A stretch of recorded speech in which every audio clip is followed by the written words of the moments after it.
Hello guys, kumusta kayo? So guys, gusto ko lang i-share sa inyo na dito na naman ako sa labas kasi meron akong appointment. Nagpa-appointment ako magpamasad sa paa kasi medyo narayuman na yata tayo. Tumatanda na talaga.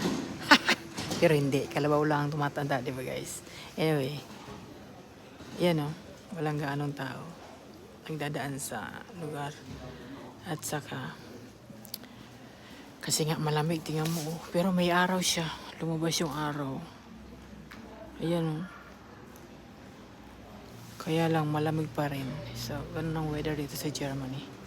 Hintay-hintay lang ako ng konting oras kasi medyo maaga. 12:00 yung appointment ko. Kaya yan, meron akong time mag-chit-chat sa inyo. By the way guys, I would like to say thank you. Maraming salamat sa mga new subscribers and followers ko.